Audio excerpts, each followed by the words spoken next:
I wanted to ask you about Wi-Fi because you mentioned Wi-Fi in the book as well. And I know lots of people, like we go around every day surrounded by Wi-Fi. I mean, people are on their cell phones, their tablets, their computers. You know, they go into the coffee shop, there's Wi-Fi. Like, talk to me about Wi-Fi. What is it that people need to be concerned about or aware of? They need to protect themselves with shields. That's why I like this shungite that I'm wearing around my neck. Very protective of your own biofield. And I think the most important thing is that you really de-stress and de-electrify yourself at night so that you're not exposed to a bathing of Wi-Fi during your sleeping and restoration period. So if you can shut it off at night, unplug the router or some way disable it, I think that's very important. And you don't want any electronics in the bedroom. No electronics, so no TVs, no computers, nothing like that. No, not in the bedroom. And you want to, if you can, shut off the breaker so that there's no electricity in the bedroom. You'll have the best night's sleep ever. I also sleep with a grounding wristband, by the way, from earthing.com. Yeah, grounding. Some people buy grounding sheets as well. I do this. I don't know if you have one of these, but it's my EMF reader, and it reads electromagnetic frequencies, radio frequencies, and Wi-Fi fields. And so I actually, before I set up my bedroom, I actually tested the different zones where my head would sleep or my body was lying to make sure that I wasn't in some type of electro field hotspot. And I found several hotspots throughout my home where, like, one of the hotspots was where I had my chair where I would sit down and have morning time, right? So I was sitting in a field until I actually measured it. I found that to be very helpful. Well, we've measured my whole house, and the highest field is where I put my head down at night. So I had to figure out, because there's a tower not too far from my home. So I had to figure out how to block that from coming in. So we painted the room with a carbon blocking black paint, and then painted the color over it that it is. It's kind of a salmon color. And I have these Wi-Fi blocking curtains as well. But grounding myself is the best bet known to man. And I found out from Clint Ober, who's the father of modern day earthing and grounding, is that having a wristband provides the best ground, better than the sheets. Interesting.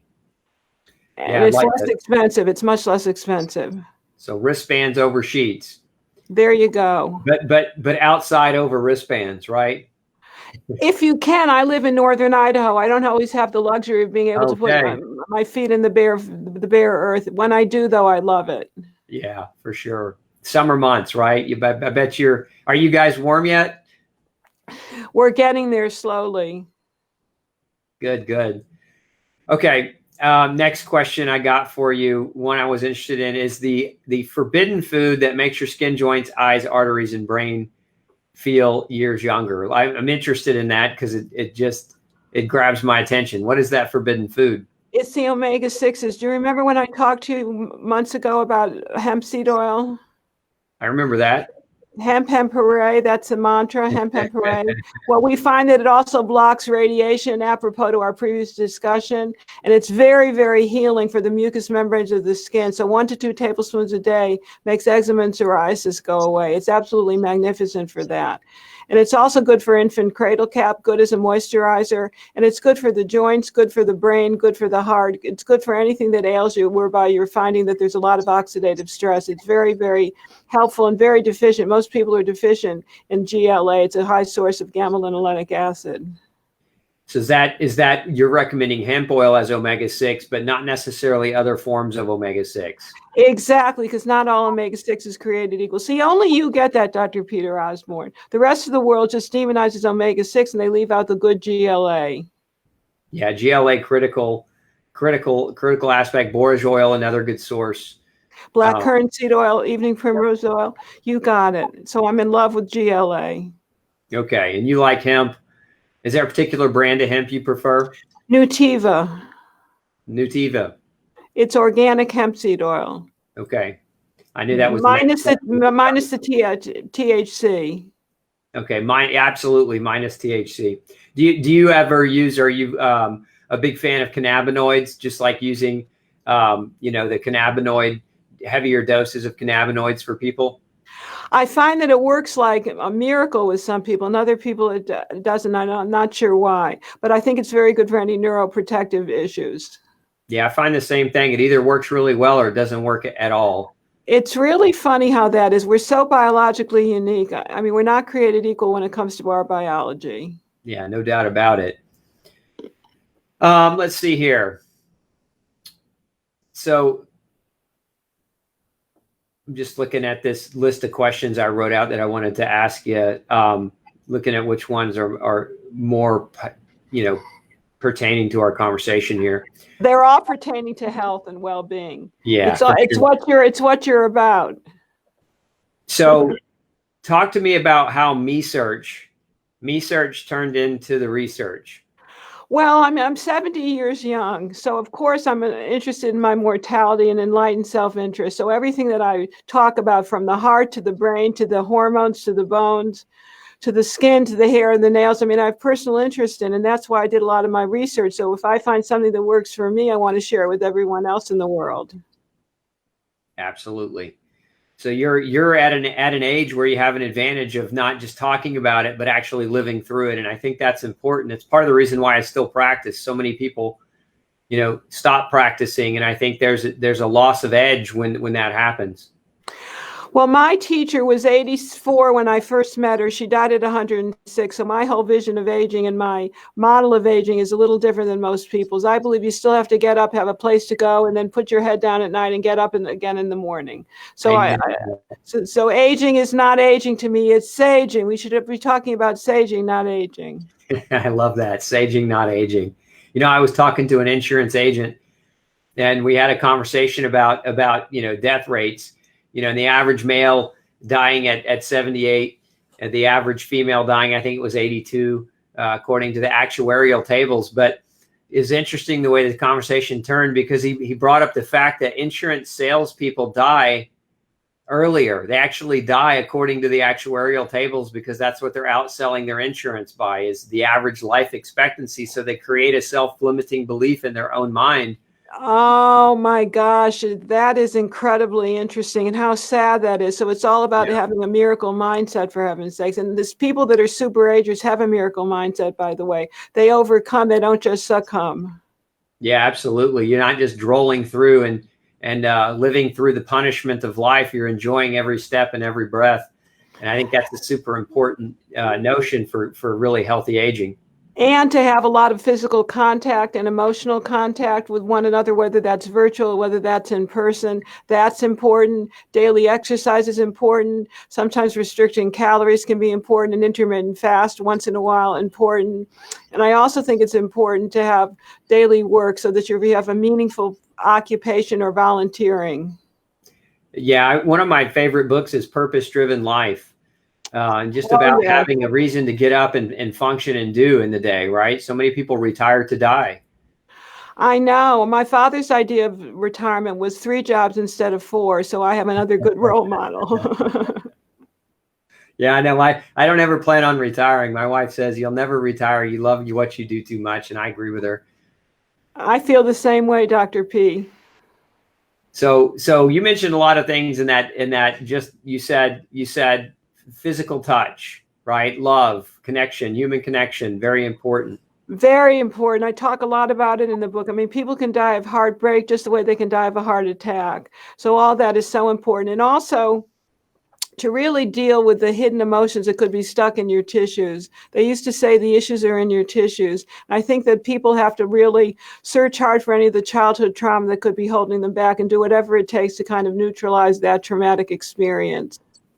So when you're saying, issues in the tissues, things like massage, things like yoga, things like physical activity, things like chiropractic, is that yes. fair?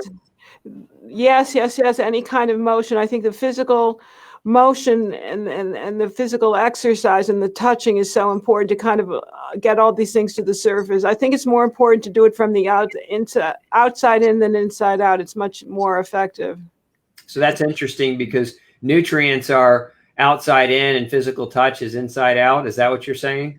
That's what I feel. That's what I write about in the book. Yes, indeed. Okay. You also mentioned sleep. You mentioned as being super important. What's your take on sleep? Time frame. When should people hit their heads hit the pillow? I really think you get the best quality sleep before midnight. So anytime before midnight. I think they should hit the pillow by 10 p.m., quite frankly, get up at about 6. Okay, so solid 8 hours between 10, no later than 10, and sleep at least until 6. That's pretty fair? I think that's pretty fair. And if you get up in the middle of the night, you go right back to sleep if you can. And if you're grounded, that will ensure that you do sleep well. Yeah, so grounding, again, you mentioned, talk to me about grounding, because I know that's one of the questions a lot of people may be thinking about. What is grounding? What does that actually accomplish? That sounds kind of like, I know I've heard somebody say these exact words. That sounds kind of like witchcraft. What is the science there? Oh, there's incredible science. I wrote about it in a book 10 years ago called Zap that you and I have discussed, I think. The idea is that the Earth is teeming with all of these electrons, and the electrons neutralize all kinds of oxidative stress. So the more that you're in touch with Mother Nature and have your bare feet on the earth, the more that you get these electrons in the system, and they act as major antioxidants, and they're free for the taking. So you'll feel much better. You'll be much more calm and have much higher REM sleep if you ground before you go to bed. It's really one of the secrets of good sleep that I've really used myself over the past 20 years. Yeah, absolutely. So Jean is asking what type of grounding bracelet that you recommend. You mentioned the bracelet. It's a grounding wristband. It's actually a wristband, and you hook it into the electrical socket, the electrical ground on the wall. It's very simplistic. And is there a brand that you recommend, or? Go to earthing.com. Earthing.com. Okay, there you go, Jean. Earthing.com, and look up, you said it was a wristband, so grounding wristband.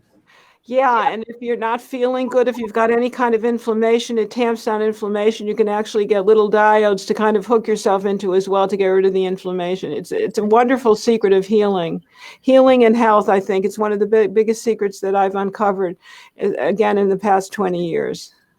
Well, I know energy medicine, even in mainstream medicine, has a place. I mean, we use magnetic resonance to capture computer images and CT scans, and the energy medicine's no mystery. Lasers are used.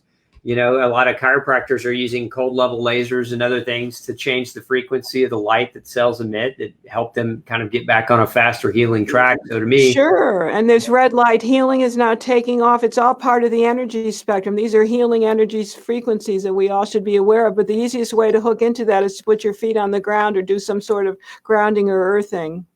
I love that, because that's free. Right? It's free for the taking, and so restorative. You should see people's color returns when they're grounded for at least 20 minutes. Well, I can tell you from my own personal experience, like right now, all the flowers are in bloom, and I'm out in the country. So, you walk outside, and it's a plethora of essential oil aromas that are just, permeating through your nasal pharynx, and just it just hits you like a bomb, and it's so relaxing, and it's different than wintertime when the plants are all dormant. Like there's actually an energy that you can sense and feel as the trees are blooming, the flowers are blooming, and the pollen is, some people are pollen allergic, but if you're not, it's a great time to be outside. Very refreshing and very restorative. And you can actually buy those essential oils and put them in vaporizers and humidifiers at night. I know the Japanese have what they call forest bathing. Right, yes. where you actually go out and you hear the sounds and you smell the aromas of what Mother Nature has in store and has put together. It kind of feeds your soul. So I think all that is so important. And we're missing that. We're missing that connection with Mother Earth. That's the vitamin G I'm talking about. Yes, absolutely. Absolutely. Hey, don't forget to check out the rest of the series right here. Make sure you hit subscribe below. And as always, thanks for tuning in.